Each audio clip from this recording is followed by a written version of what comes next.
Oui, oui, oui, oui. Voilà. Bonjour à tous. Toujours. L'Ivoirien Packer, petit Packer plus depuis l'Europe de l'Est. Ok. C'est important, il faut qu'on en parle. Oui, il faut qu'on en parle parce que vraiment le gouvernement Alassane Ouattara déçoit. Oui, et moi je vais dire la vérité, je suis déçu de ce gouvernement, c'est important. Il faut que, voilà, il faut que j'en parle. Parce que trop c'est trop. Voilà, trop c'est trop. Vous devrez savoir déjà où je vais en venir. Cette histoire de l'Ukraine.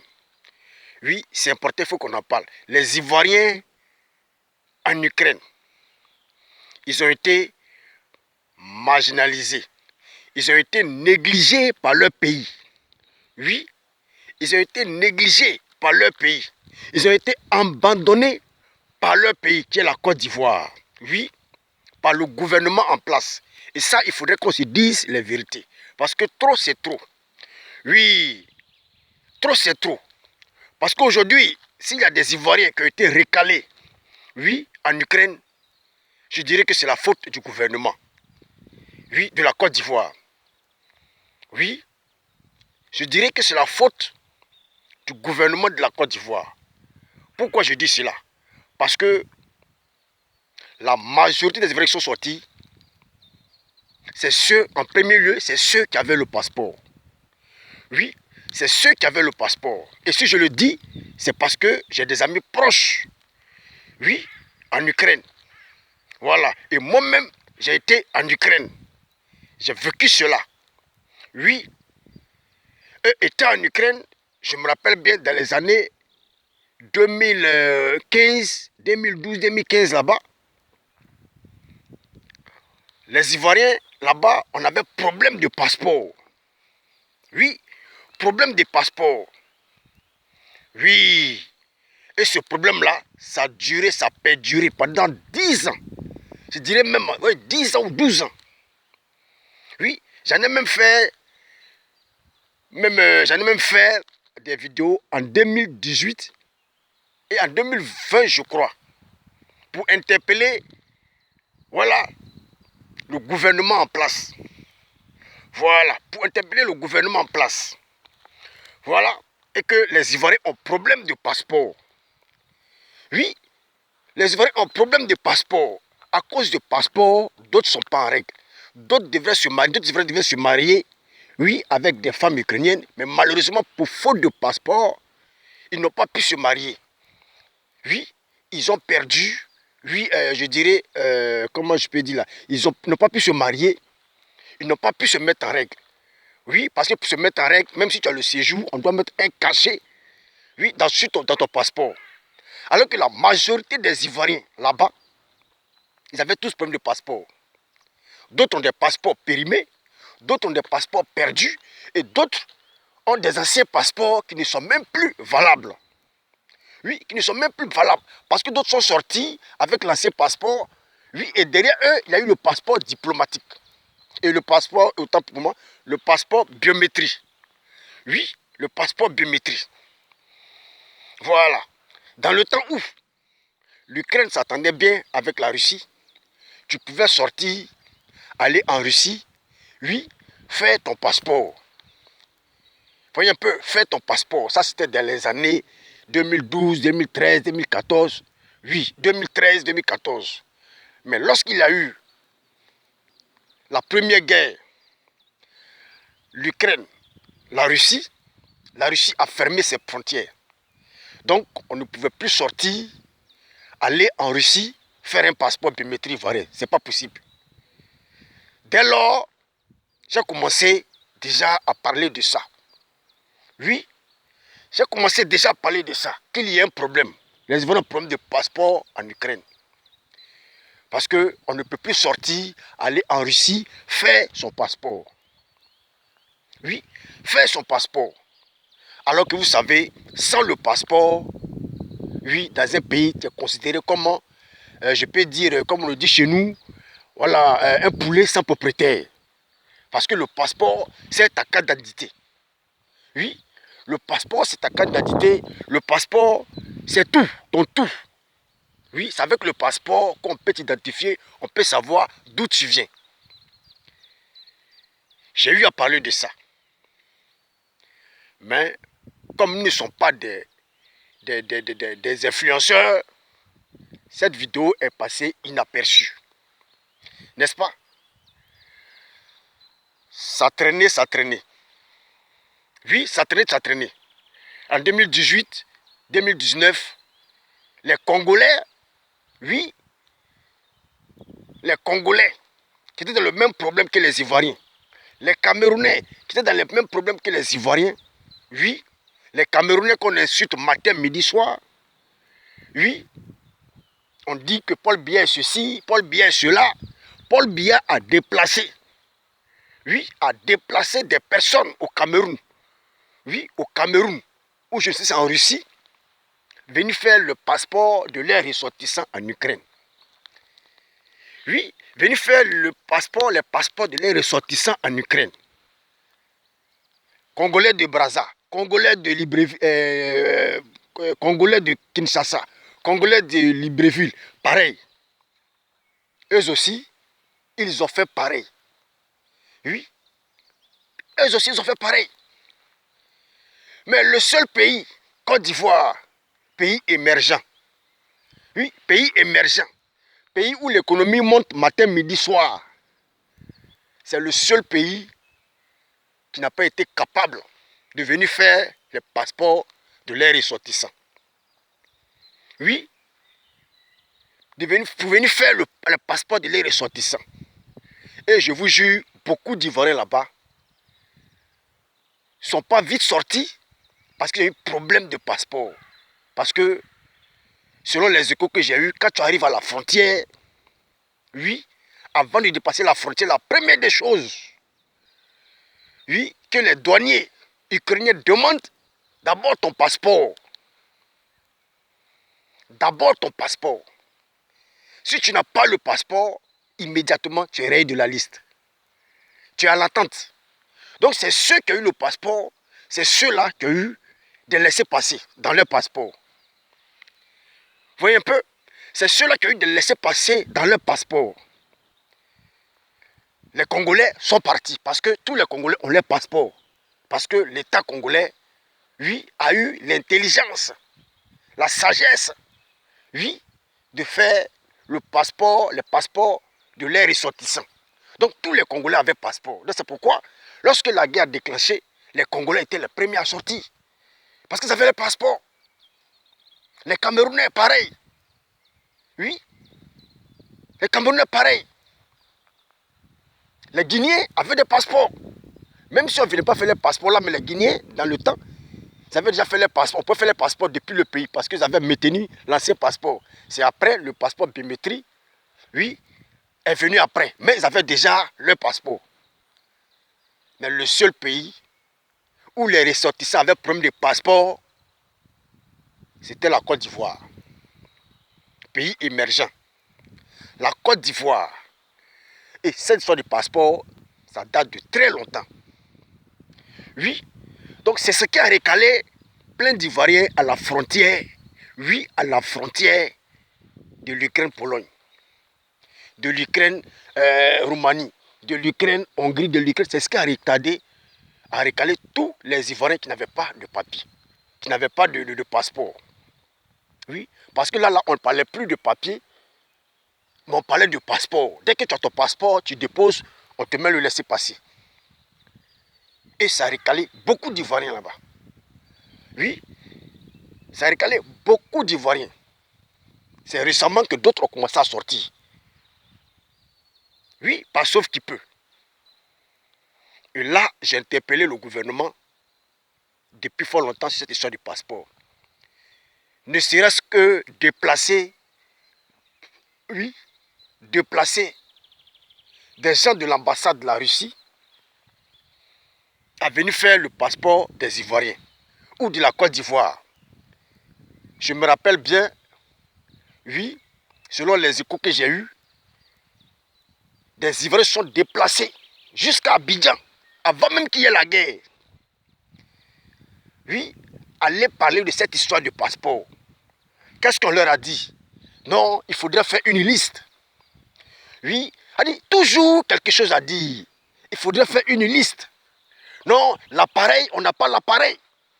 Non, c'est maintenant qu'on vient d'avoir l'appareil, des empreintes. Non, si vous êtes trop fâché là, ceux qui ont les moyens, déplacez-vous, venez à Abidjan, vous allez faire vos passeports. On a trop entendu. On a trop entendu cela. Oui, et lorsque j'étais là-bas, c'était pareil. Déplacez-vous, venez faire vos passeports. Non, les Ivoiriens ne sont pas nombreux là-bas. Oui, faites une liste. Au minimum de 100 personnes. Faites une liste au minimum de 200 personnes. Ça va nous encourager à pouvoir envoyer quelqu'un pour vous aider. Toujours des choses à dire. Pourtant, ce n'est pas l'argent qui manque à ce pays-là. Ce n'est pas l'argent qui manque. Si je parle, c'est parce que j'ai mal au cœur, j'en ai ras-le-bol. Oui, et il faudrait que je dise mes vérités. Oui, j'ai toujours défendu ce gouvernement-là, mais quand trop c'est trop, il faut dire ses vérités. Ça peut aussi changer des choses. Parce qu'on a l'impression que les Ivoiriens de l'Est, ce ne sont pas des Ivoiriens.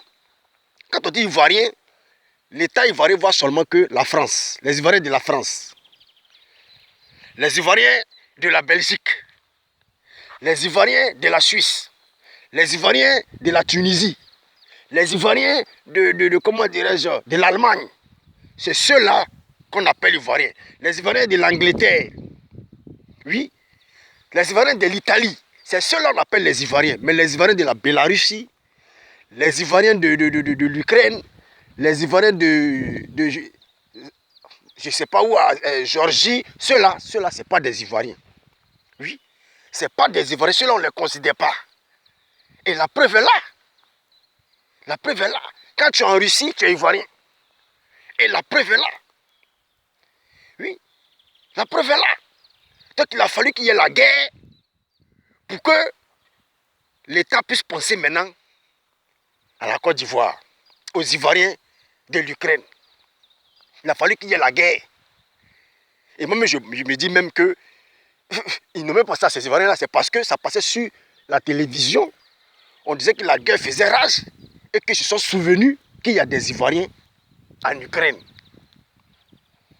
Qu'il y a des Ivoiriens en Ukraine. À la dernière minute. C'est à la dernière minute qu'ils sont souvenus qu'il y a des Ivoiriens en Ukraine. C'est à la dernière minute qu'on demande aux Ivoiriens, recensez-vous ceux qui n'ont pas de passeport, on va leur faire les passeports. À la dernière minute. C'est à la dernière minute. Lorsque la guerre a commencé là. Oui, qu'ils essayaient de joindre des Ivoiriens en Ukraine qui ont dit non, on n'a pas de passeport. Oui, et qu'on ne peut pas sortir. Et que pour sortir, il faut le passeport parce qu'on doit te mettre un cachet sur le passeport avant de sortir du pays. C'est là qu'ils ont demandé aux Ivoiriens, non, inscrivez-vous, ceux qui n'ont pas de passeport, on va faire les passeports. Maintenant, vous avez eu l'argent maintenant pour pouvoir payer l'appareil de l'empreinte. C'est maintenant que vous avez l'argent maintenant pour vous déplacer, pour venir chercher les Ivoiriens en Ukraine. Ah, la Côte d'Ivoire. Mais vous êtes méchants. Oui, vous êtes méchants. Vous êtes vraiment méchants. Oui, méchants. Le gouvernement Alassane Ouattara, vous êtes méchants. Oui, ça je dis la vérité. Ça c'est la méchanceté même. C'est la méchanceté. Oui, je suis étonné qu'on me dise non, on a envoyé 3 cas aller chercher des Ivoiriens de l'Ukraine, a dit fait croire que ça travaille. Fait croire que ça travaille. Non, dis la vérité. Fait croire que ça travaille. Fait croire que ça travaille.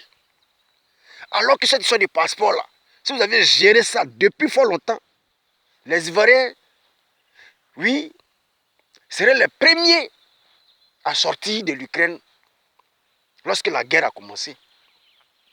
Oui. Lorsque la guerre a commencé. Vous avez bloqué tout le monde là-bas. Parce que vous ne pensez qu'à votre poche. Donc il a fallu qu'il y ait la guerre pour que ces personnes-là, oui, se dérangent, se battent. Parce qu'ils voient un intérêt qui est là. Oui, parce qu'ils ont vu un intérêt qui est là. C'était une opportunité de marmailler dans cette guerre-là. Et moi, je le dis haut et fort. Oui, la vérité, ça rougit les yeux, mais ça ne les casse pas. Et moi, je dis mes vérités. Il a fallu qu'il y ait cette sorte de guerre parce qu'ils ont vu la marmaille, oui, venir. Voilà, parce qu'ils ont vu la marmaille venir. Dans cette guerre, on va s'enrichir. Oui, on va s'enrichir. Oui, on va s'enrichir. Voilà, on va s'enrichir, il faut profiter.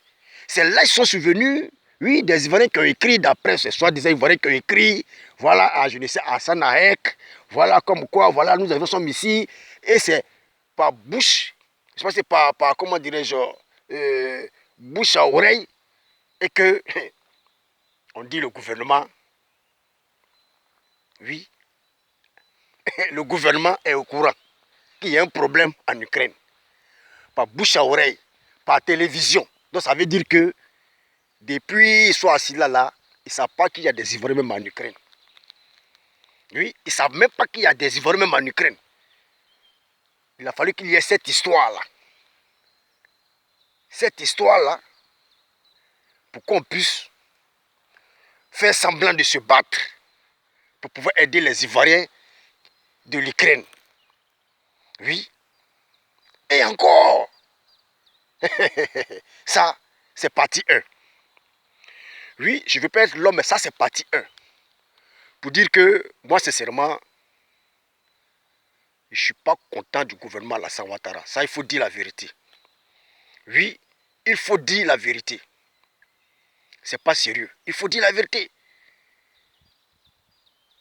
Des gens qui ont des milliards, qui sont assis sur l'argent, mais seulement pour payer l'appareil de l'empreinte, pour faire le passeport, c'est un problème.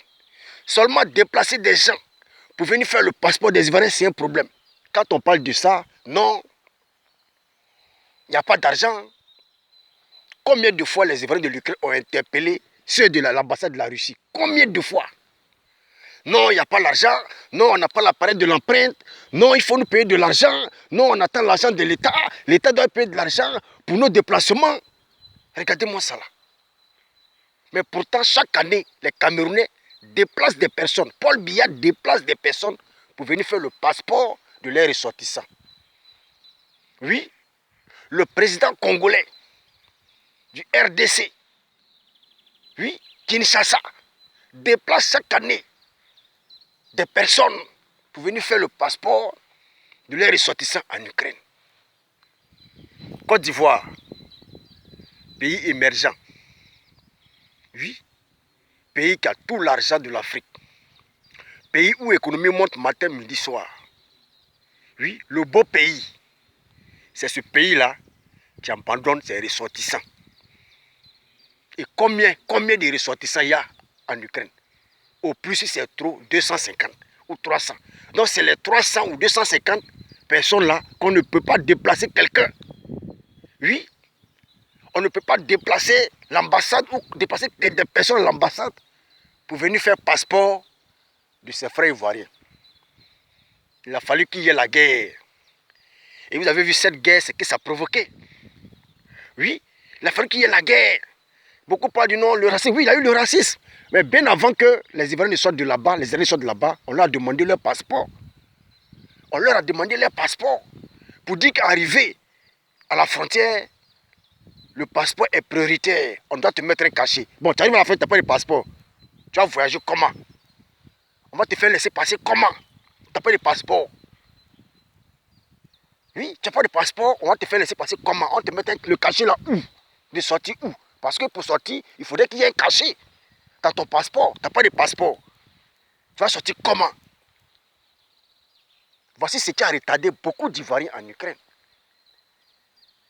Disons la vérité, problème de passeport. Et aujourd'hui, pour une histoire de marmaille, on nous dit non, voilà, on veut aider les Ivoiriens de l'Ukraine. Je ne serai pas long, ça c'est partie 1. Je vais parler aussi de l'argent que l'État a donné, voilà, pour les Ivoiriens, oui, réfugiés, voilà, les Ivoiriens qui ont fui la guerre. Oui, Je sais que l'État a débloqué l'argent pour cela. Et ça, c'est dans la partie 2. Oui, c'est dans la partie 2, je vais en parler. Ça, c'est important. Il faut qu'on en parle. Voilà. Il faut qu'on en parle. Mais cette vidéo, c'était pour dire mon ras-le-bol. Voilà, mon ras-le-bol, sincèrement, au gouvernement ivoirien. Parce que vraiment, trop c'est trop. Ils ont beaucoup tardé. Ils ont négligé. Oui, les Ivoiriens de l'Ukraine, les Ivoiriens de la Bélarussie, les Ivoiriens, en tout cas de l'Europe de l'Est, ont été négligés. Oui, ont été négligés. Ont été vraiment négligés. Et ça coûtait beaucoup. Ça coûtait beaucoup. Parce que j'aurais appris. Avant même que les Ivoiriens, les étrangers ne sortent, même les Ukrainiens, le président Zelensky, le président ukrainien a eu à dire à tout et chacun, avant de sortir, ayez un document sur vous. Ayez vos passeports sur vous, c'est important. Et il a même dit ça aux Ukrainiens. Ayez vos passeports sur vous, c'est important. Mais un Ivoirien qui n'a pas de passeport, il va sortir comment? Il va faire comment? Parce qu'il y a longtemps que beaucoup d'Ivoiriens là-bas n'ont pas de passeport. Qui ont des passeports périmés, des passeports qui sont perdus. Oui, des passeports qui ont empêché des Ivoiriens d'avoir leur séjour, de se marier. On a longtemps décrié cela. On a longtemps décrié cela. Il a fallu qu'il y ait la guerre pour qu'on nous fasse croire, oui, qu'on aime les Ivoiriens de l'Europe de l'Est, qu'on aime les Ivoiriens de l'Ukraine. Ça, c'est partie 1. Partie 2, nous allons parler de l'argent que l'État a donné et l'argent a disparu. L'argent a été détourné. Oui, l'argent a été détourné. Oui, l'argent a été détourné. Nous allons vraiment parler de ça dans la prochaine vidéo. Si ce, l'Ivoirien Paquet dit Paquet plus depuis l'Europe de l'Est. Ciao, ciao.